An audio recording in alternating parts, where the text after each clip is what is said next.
emas itu bacaan awal-awal. Dan sepintas saya merasakan bahwa mereka berdua itu masuk ke urusan yang sebenarnya kompleks, rumit. Ada bilang model, ada bagaimana berpikir ilmiah, metode ilmiah, tapi mereka mampu menerjemahkan itu bukan hanya dalam bahasa yang sederhana, tapi dengan ilustrasi-ilustrasi yang sederhana seakan ngobrol. Tadi saya bilang sama Abi, ini seperti obrolan chat, seperti obrolan di kafe, seperti obrolan di telepon yang diterjemahkan jadi buku dan bisa jadi referensi. Jadi selamat buat Kanian dan Kanian, tepuk tangan buat mereka. Nah, terus saya undang peluncuran bukunya, of course I will come. Karena saya hormat, saya respect sekali pada mereka berdua dan apa yang mereka kerjakan. Terus saya datang, ternyata ada petugas yang lain datang ingin mendengarkan. Saya bertugas untuk cerita, monolog, dikasih tema pula. Tapi saya menerusin ceritakan dia tadi. Dia cerita tentang perjumpaan kita pertama kali. Memang pertama itu tak terlupakan. Kedua dan ketiga itu terusannya. Karena pertama itu dari duanya. Makanya teman-teman jangan pernah miss kesempatan pertama. Whatever that is, ya. Apapun itu, karena kesempatan pertama itu nggak bisa dua kali. Nah, tadi Abigail cerita tentang pertanyaan itu.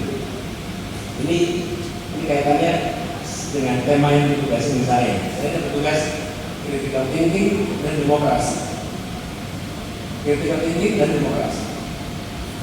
Nah, salah satu ciri, dan ini saya alami berkali-kali, hal yang menarik dalam perjalanan karir, perjalanan tugas, perjalanan apapun adalah kalau ada pertanyaan kritis. Selamat datang, Pak Ahok.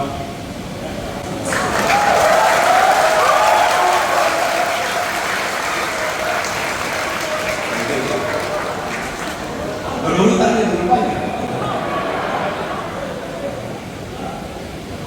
Jadi, Ahok dengerin baik-baik.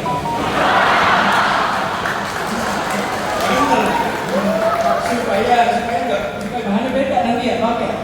Kalau enggak sama kita. Pengantarnya sama. Sesudah itu nggak mesti kemana-mana juga.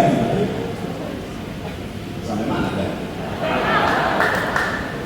Nah, gini pertanyaan. Saya menyukai pertanyaan yang rumit dan pertanyaan yang sulit. Kenapa? Karena itu memaksa kita berpikir. Paling nggak enak itu pertanyaan gini, Pak dari mana? Pak lahirnya tahun berapa? Itu pertanyaan-pertanyaan yang kita Google aja lah gitu. Bahkan dulu waktu saya dulu ke Indonesia Mengajar, kalau yang bisa lagi presentasi, kalau ada yang tanya, Pak apa syaratnya ikut Indonesia Mengajar? Maka saya akan jawab, Anda nggak usah daftar. Kenapa? Karena itu pertanyaan bisa dijawab lewat search dulu. Tapi kalau pertanyaannya, mengapa usia minimalnya, usia maksimalnya 25? Mengapa tidak 26? Mengapa tidak 30? Nah, itu membutuhkan argumen penjelasan. Jadi pertanyaan ketiga itu adalah salah satu one of the best questions yang saya dapatkan dalam perjalanan kemarin.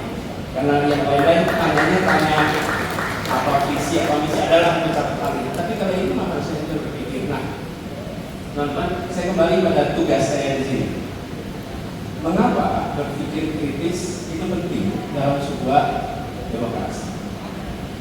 Kalau kita lihat perjalanan masyarakat sedunia 350 tahun terakhir ini, negara-negara dan bangsa-bangsa yang maju adalah bangsa-bangsa yang satu memiliki kebebasan di dalam berkompetisi di bidang ekonomi.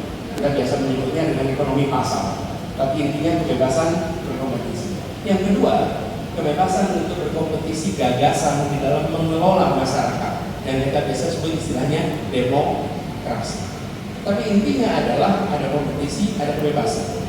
Nah, disitulah kemudian ide bergulir, ide muncul, ide diadu.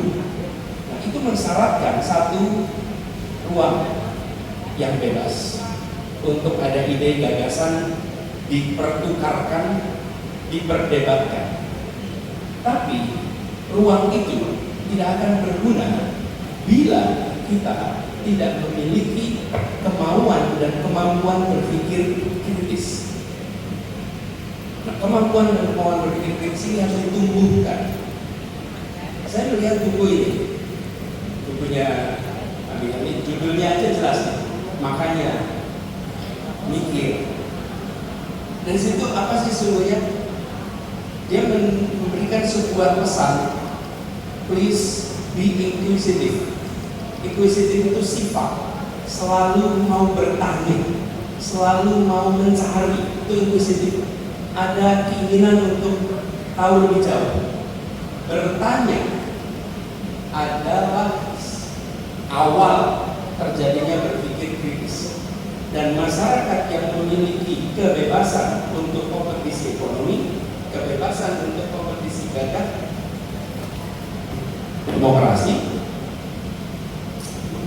kan membutuhkan kemampuan untuk bertanya, bisakah Indonesia lebih baik?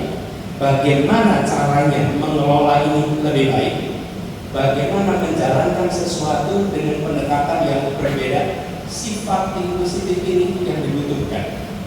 Sehingga ketika muncul di dalam masyarakat keinginan A, keinginan B, itu dijawab dengan pertanyaan-pertanyaan yang kritis.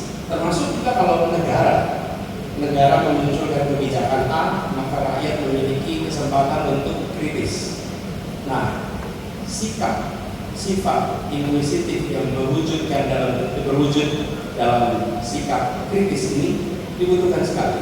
Dengan begitu, maka akan terjadi dialog, akan terjadi debat, dan di dalam dialog dan debat itu terjadi kemajuan. Kemajuan didapat dari apa? Karena perbedaan ide, gagasan yang terus-menerus terjadi. Jadi teman-teman, yang disebut sebagai